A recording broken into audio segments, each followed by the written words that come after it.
Today I fucked up by consuming 150 mint Mentos. Purchased a bag of 150 mint Mentos as a study snack. Got stuck into an assignment and somehow ate the entire bag over a 12-hour period. Next day my partner and I walked our dogs down to a cafe. Stomach becomes sore while we drink our coffee. I look to the toilet but it's a busy cafe with a single toilet. Figure I'll just wait to do my business back home, about a half-hour walk away. As we start walking back I begin to sweat. Cramps become unbearable. Give my partner the dog lead and tell her I need to run. She doesn't know what's going on. I start sprinting, which then makes the stomach cramps so much worse. Realize I'm not going to make it. Almost crying from the stomach cramps. See a bush. Can't hold it. Pull pants down. Don't quite succeed. Shit everywhere. Bush isn't concealed. Other dog walkers walk past and dog runs up. Mortified. Still can't stop shitting. Partner sees me. My pug happy to see me. Runs straight up and into my Mentos diarrhea. Haven't eaten Mentos ever again. It's a fun story now but god did that day suck.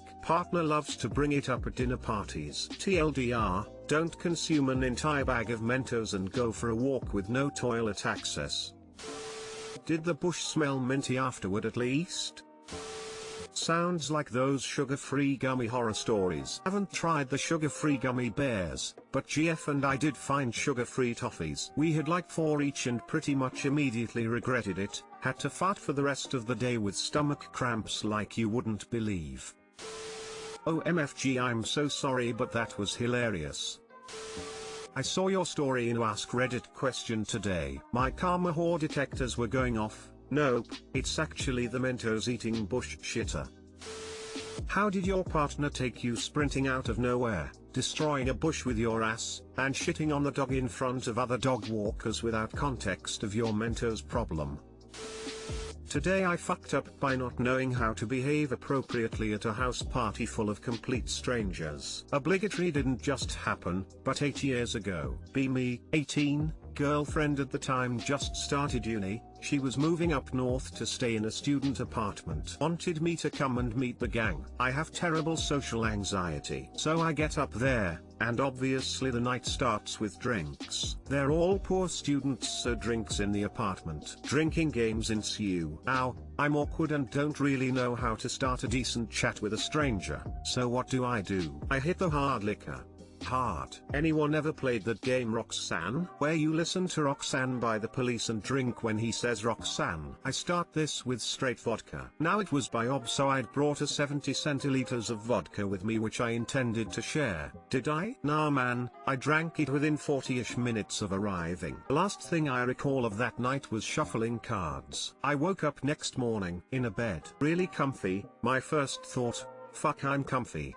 Where the fuck am I? I roll over and see my girlfriend on the floor. I reach over and shake her. And at the same time also silently notice that my head feels like it was recently rattled with a hammer. Fuck off. Don't fucking touch me. Obviously when this is what you're greeted with in the morning you immediately begin to panic. I ask what I've done wrong and I get the response, "You're covered in your own sick." I hastily rip the covers off me. Context: I was wearing a blue/white tie-dye t-shirt that night. My t-shirt was now green and yellow. My jeans were damp. I asked what the fuck happened last night and this is what I am told.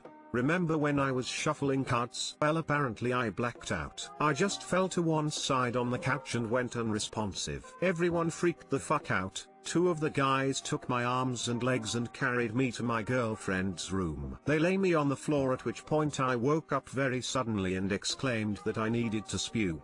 Before anyone could even move to grab a bucket I threw up down myself and curled into a ball where I continued to vomit. I stopped after producing a few puddles of vodka-infused stomach juice and said I needed to go to the toilet. My girlfriend's room was en suite, so she helped me up and I somehow staggered through. Now the next part is just theorized to a point but I was informed that this is likely the events that happened.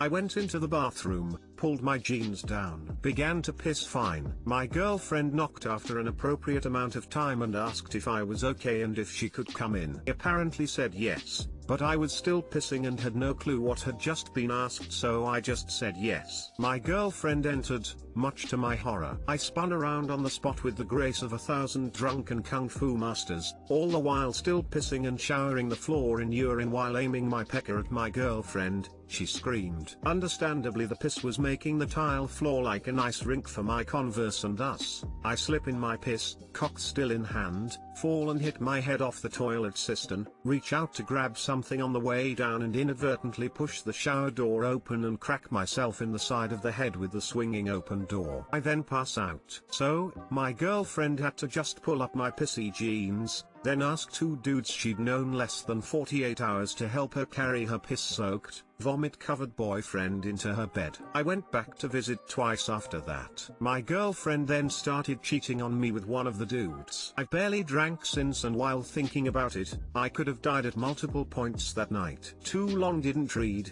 had a drink to calm the nerves at a party and inadvertently pissed myself, gave myself concussion and most likely added a few nails to my then relationship's coffin. OP, pisses while spinning. My brain, you cannot handle the true power of spin shitzu. You drank a 70 centiliters bottle of vodka in 40 minutes, aged 18 and presumably skinny as a rake. You're lucky you're not dead, mate. So, my girlfriend had to just pull up my pissy jeans, then ask two dudes she'd known less than 48 hours to help her carry her piss-soaked, vomit-covered boyfriend into her bed. My girlfriend then started cheating on me with one of the dudes. Man, I feel bad for you, but if a guy takes time out of his day to help lug your vomit-covered drunk boyfriend around, when you barely know him, that's pretty good of him. Yeah, that's boyfriend material right there.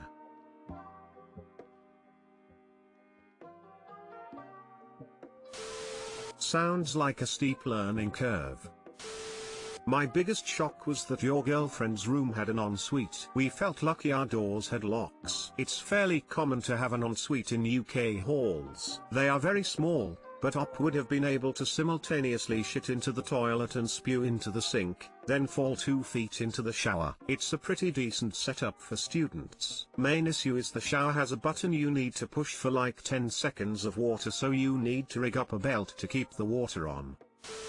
Today I fucked up by leaving my husband's pocket pussies unattended. So first and foremost, this short saga began on Saturday, October 10th. My husband and I, and 2 large dogs, just bought a new house and are in the process of moving in. On that Saturday night, we decided to take a break from unpacking and had a couple drinks out at our favorite bar. Upon returning, we found one of the boxes in the bedroom torn open and rummaged through. This box was labeled "Sexy Surprises."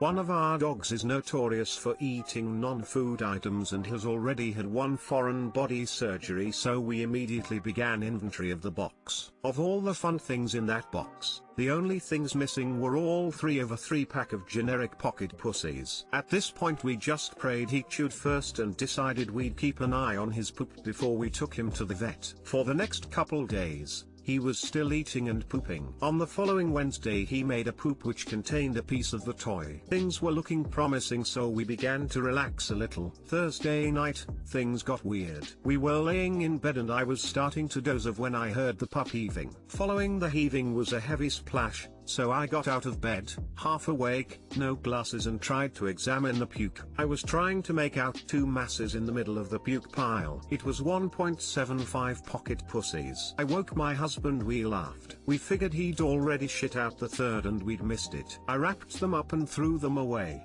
cleaned up the puke and went to sleep. The next day we went to work. After my work day, I came home and walked into the trash can out and knocked over. I had evidently forgot to put the trash can out of the dog's reach when I left, so I just chuckled at my stupidity and started picking up the mess. While doing that, it struck me about the previous night and how I used that trash can to dispose of the pocket pussies. I frantically dug through and didn't find them anywhere in the trash. He had eaten them again. At that point I couldn't wait for him to throw them up again, So I recalled the hydrogen peroxide trick our vet taught us. I mixed a few tablespoons of peroxide and beef bouillon in a small cup and I went outside and he happily downed his cocktail. He started to feel woozy and laid down and out of his mouth began spilling bubbly peroxide and pocket pussy after pocket pussy, after pocket pussy. 2.75 in all. Today, they are safely in the city dump, hopefully to decay after hundreds of years,